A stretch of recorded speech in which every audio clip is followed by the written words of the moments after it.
Hello all, welcome to எழுதுகோள் பயணம். 46 டேஸில் பாலிட்டியை complete பண்ணணுங்கிற இந்த சீரீஸில் நம்ம டே 8ல் இருக்கோம். டே 8ல் நம்ம பார்க்க போகிற லெசனோட பேர் அரசாங்கங்களின் வகைகள். இந்த அரசாங்கங்களின் வகைகள்ங்கிற இந்த லெசன் 9th ஸ்டாண்டர்ட் நியூ புக்கில் வந்து இருக்குது. இந்த வீடியோவில் என்ன பார்க்க போகிறோன்னா, இந்த லெசனை ஃபுல்லாக ரீட் அவுட் பண்ண போகிறோம். ரீட் அவுட் பண்ணிவிட்டு இம்பார்ட்டன்ட் பாயிண்ட்ஸ் எல்லாம் மார்க் பண்ண போகிறோம். நெக்ஸ்ட் வீடியோவில் எப்பவும் பண்ணுற மாதிரி இம்பார்ட்டன்ட் பாயிண்ட்ஸையும் புக் பேக் 1 மார்க்ஸையும் பார்த்து இந்த லெசனை நம்ம கம்ப்ளீட் பண்ண போகிறோம். ஸோ இந்த லெசனுக்குள்ளே என்டர் ஆகலாம். அறிமுகம். ஒரு அரசாங்கத்தின் முக்கிய நிறுவனம் அரசு ஆகும். இது அரசியல் மற்றும் நிர்வாக குழுக்களை சார்ந்த பல உறுப்பினர்களை உள்ளடக்கியதாகும். மக்களுக்கான பொதுநலன் சார்ந்த அரசியல் கொள்கைகளை பிரதிநிதித்துவப்படுத்துவதற்கும் செயல்படுத்துவதற்குமான கருவியாக இது திகழ்கிறது. அரசு ஒரு மாநிலத்தின் விருப்பத்தை உணர்ந்து அதனை வெளிப்படுத்தும் விதமாக திட்டங்களை அமைக்கிறது. இந்திய அரசியலமைப்பு மற்றும் சட்டங்களுக்கு உட்பட்ட சட்டமன்ற, நிர்வாக மற்றும் நீதித்துறை அதிகாரங்களை அரசு செயல்படுத்துகிறது. அரசாங்கத்தின் உறுப்புகளாக சட்டமன்றம், நிர்வாகத்துறை மற்றும் நீதித்துறை அமைந்துள்ளன. இவ்வுறுப்புகள் அரசின் செயல்பாடுகளை நடைமுறைப்படுத்துகின்றன. ஒற்றை ஆட்சி முறை, கூட்டாட்சி ஆட்சி முறை, நாடாளுமன்ற ஆட்சி முறை மற்றும் ஜனாதிபதி ஆட்சி முறை என வகைப்படுத்தப்படுகின்றன. அரசின் உறுப்புகள் என்னென்னா சட்டமன்றம், நிர்வாகம் மற்றும் நீதித்துறை. இந்த பேஜ் வந்துட்டு இந்த லெசனுக்கு சம்மந்தம் இல்லாதது. ஸோ இது வந்து நமக்கு தேவையில்லை. கண்டினியூ பண்ணலாம் இந்த லெசனை. பொருள். ஒரு அரசின் நிர்வாக செயல்பாடுகளை அரசாங்கம் குறிக்கிறது. அரசு என்பது பொதுமக்கள் சார்ந்த பெருநிறுவனங்கள், மதம் சார்ந்த கல்வி மற்றும் பிற குழுக்களுக்கு சட்டங்கள் இயற்றி அவற்றை நடைமுறைப்படுத்தும் அதிகாரம் படைத்த ஒரு அமைப்பாகும். மிகவும் பழமையான அரசாங்கம் எது? ஐக்கிய பேரரசு காணப்பட்ட முடியாட்சி அமைப்பே மிகவும் பழமையான அரசாங்கம் ஆகும். முடியாட்சியில் அரசரோ அல்லது மகாராணியோ அரசாங்கத்தின் தலைவர் ஆவர். ஆங்கில முடியாட்சி என்பது அரசியலமைப்புக்கு உட்பட்ட முடியாட்சி ஆகும். அதாவது அரசின் தலைமையாகவே இருந்தாலும் சட்டமியற்றும் அதிகாரம் தேர்ந்தெடுக்கப்பட்ட நாடாளுமன்றத்திடமே உள்ளது. ஐக்கிய பேரரசு காணப்பட்ட முடியாட்சி அமைப்பே மிகவும் பழமையான அரசாங்கம். முடியாட்சியில் அரசரோ அல்லது மகாராணியோ அரசாங்கத்தின் தலைவராவர். ஆங்கில முடியாட்சி என்பது அரசியலமைப்புக்கு உட்பட்ட முடியாட்சி, அதாவது அரசின் தலைமையாகவே இருந்தாலும் சட்டமியற்றும் வல்லமை தேர்ந்தெடுக்கப்பட்ட நாடாளுமன்றத்திடமே உள்ளது. ஓகே.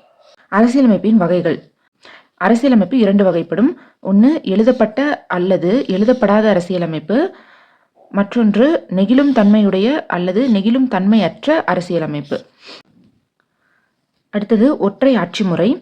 ஒற்றை ஆட்சி முறை என்பது இறையாண்மை மிக்க ஓர் அரசு ஒரே நிறுவனமாக இருந்து ஆட்சி செய்வதாகும்.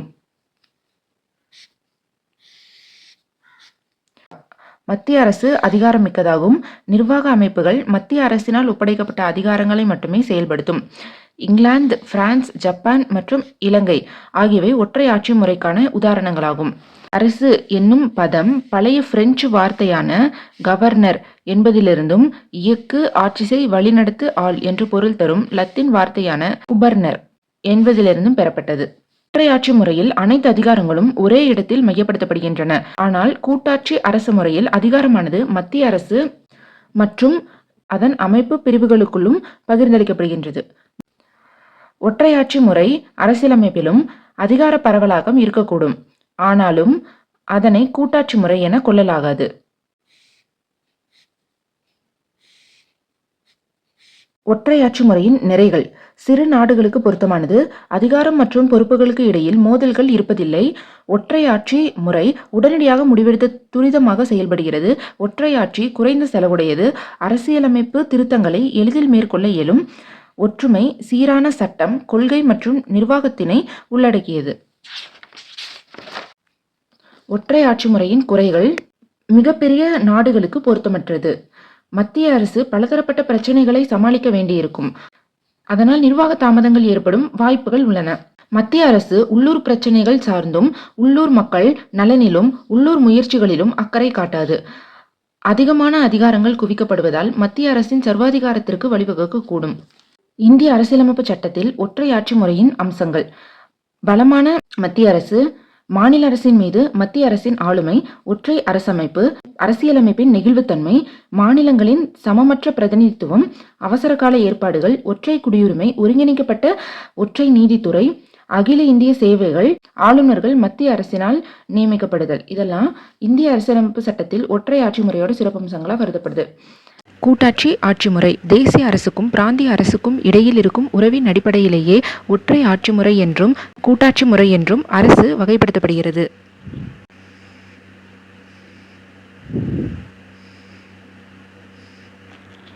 அரசியலமைப்பு சட்டத்தின்படி தேசிய அரசும் பிராந்திய அரசுகளும் தங்களது அதிகாரங்களை பகிர்ந்து அவரவர் எல்லைக்கு உட்பட்டு சுதந்திரமாக செயல்படுவது கூட்டாட்சி முறை ஆகும்.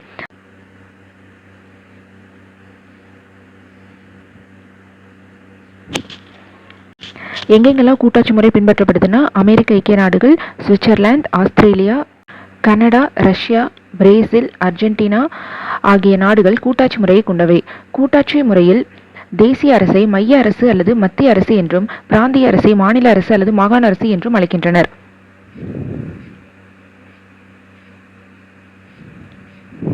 கூட்டாட்சி முறையின் நிறைகள்: உள்ளூர் சுய ஆட்சி மற்றும் தேசிய ஒருமைப்பாட்டுக்கு இடையே சமரசம் ஏற்படுத்துதல், மத்திய மாநில அரசுகளுக்கு இடையிலான அதிகார பகிர்வு நிர்வாக திறன்கள் மேம்பட வழிவகுக்கிறது, மிகப்பெரிய நாடுகள் தோன்றுவதற்கு வழி செய்கிறது, அதிகாரம் பகிர்ந்து அளிக்கப்படுவதால் மத்திய அரசின் சர்வாதிகார போக்கை தடுக்கிறது, மிகப்பெரிய நாடுகளுக்கு பொருத்தமானது, பொருளாதார மற்றும் பண்பாட்டு முன்னேற்றங்களுக்கு நன்மை அளிக்கிறது.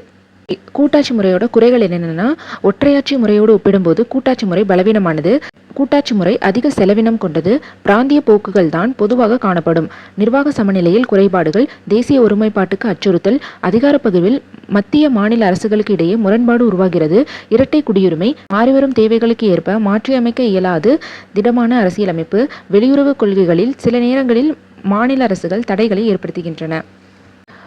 ஒற்றையாட்சி முறை மற்றும் கூட்டாட்சி முறைகளுக்கு இடையேயான வேறுபாடுகள். ஒற்றையாட்சி முறை, கூட்டாட்சி முறை. ஒற்றையாட்சி முறையில் ஒரே ஒரு அரசு அல்லது துணை குழுக்கள் காணப்படும். கூட்டாட்சி முறையில் 2 நிலையில் அரசாங்கம் காணப்படும். ஒற்றையாட்சி முறையில் பெரும்பாலும் ஒரே குடியுரிமை இருக்கும், கூட்டாட்சி முறையில் இரட்டை குடியுரிமை இருக்கும். ஒற்றையாட்சி முறையில் துணைக்குழுக்கள் தன்னிச்சையாக செயல்பட இயலாது. கூட்டாட்சி முறையில் கூட்டாட்சியின் குழுக்கள் மத்திய அரசுக்கு உட்பட்டவை. ஒற்றையாட்சி முறையில் அதிகார பகிர்வு இல்லை, கூட்டாட்சி முறையில் அதிகார பகிர்வு உண்டு.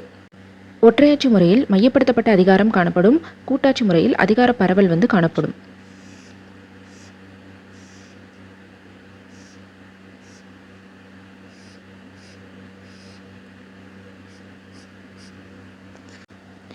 இந்திய அரசியலமைப்பில் கூட்டாட்சி முறையின் அம்சங்கள்: இரட்டை அரசாங்கம், எழுதப்பட்ட அரசியலமைப்பு, அதிகார பகிர்வு, அரசியலமைப்பின் உயர் அதிகாரம், நாட்டின் உச்சபட்ச சட்டமாக அரசியலமைப்பு சட்டம் விளங்குகிறது, மத்திய மாநில அரசுகளால் இயற்றப்படும் சட்டங்கள் அதன் விதிகளுக்கு உட்பட்டு அமைதல் வேண்டும், நெகிழும் தன்மையற்ற அரசியலமைப்பு, சுதந்திரமான நீதித்துறை, 2 அவை ஆட்சி. இவையெல்லாம் இந்திய அரசியலமைப்பில் கூட்டாட்சி முறையின் அம்சங்களாக கருதப்படுகின்றன.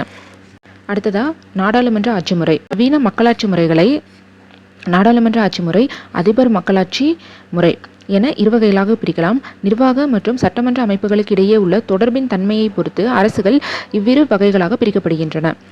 நாடாளுமன்ற ஆட்சி முறையில் சட்டமன்றத்தில் கொள்கைகள் மற்றும் செயல்களுக்கு நிர்வாகத்துறை பொறுப்பேற்கிறது. நாடாளுமன்ற ஆட்சி முறை அமைச்சரவை அரசாங்கம் அல்லது பொறுப்பு அரசாங்கம் அல்லது வெஸ்ட்மினிஸ்டர் அரசாங்கம் மாதிரி என பல்வேறு பெயர்களால் அழைக்கப்படுகிறது. இவ்வகை ஆட்சி முறை பிரிட்டன், ஜப்பான், கனடா, இந்தியா போன்ற நாடுகளில் காணப்படுகிறது. நாடுகள் நாடாளுமன்றங்களின் பெயர்கள்: Israel, Knesset, Germany, Bundestag, Denmark, Folketing, Norway, Storting, அமெரிக்க ஐக்கிய நாடுகள், Congress, Japan, Diet, Britain, parliament. நாடாளுமன்ற ஆட்சி முறையின் அம்சங்கள்: பெயரளவில் மற்றும் உண்மையான நிர்வாகிகள், பெரும்பான்மை கட்சி ஆட்சி, கூட்டு பொறுப்புணர்வு, இரட்டை உறுப்பினர்கள், பிரதம மந்திரியின் தலைமை. இவையெல்லாம் நாடாளுமன்ற ஆட்சி முறையோட சிறப்பம்சங்களாக கருதப்படுது. நாடாளுமன்ற ஆட்சி முறையோட நிறைகள்: சட்டமன்றம் மற்றும் நிர்வாகத்துறைக்கு இடையிலான இணக்கம், பொறுப்பான அரசாங்கம், சர்வாதிகாரத்தை தடுக்கிறது, பரவலான பிரதிநிதித்துவம். இதோட குறைகள் என்னென்னா, நிலையற்ற அரசாங்கம், தொடர்ச்சியற்ற கொள்கைகள், அமைச்சரவையின் சர்வாதிகாரம், அதிகாரங்களை பிரிப்பதில் உள்ள சிக்கல்கள். இதெல்லாமே நாடாளுமன்ற ஆட்சி முறையில் இருக்க குறைகளாக பார்க்கப்படுது. அதிபர் மக்களாட்சி முறை. அதிபர் ஆட்சிமுறை என்பது சட்டமன்றத்திற்கு பொறுப்பில்லாததாகவும் நாடாளுமன்றமற்றதாகவும் நிலைத்த நிர்வாகமற்றதாகவும் நிலைத்த நிர்வாக அமைப்பு உடையதாகவும் இருக்கும்.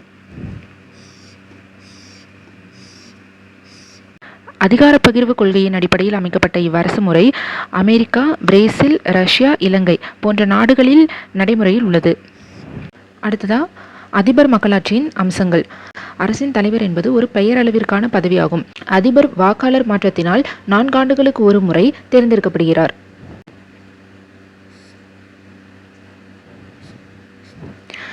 அதிபர் ஆட்சியில் அமைச்சரவையை கிச்சன் கேபினெட் என்று அழைக்கின்றார்கள். அரசின் சட்டமன்ற, நிர்வாகத்துறை மற்றும் நீதித்துறை அதிகாரங்கள் மூன்றும் தனித்தனியாக பிரிக்கப்பட்டு சுதந்திரமாக இயங்கும் அமைப்புகளாகும்.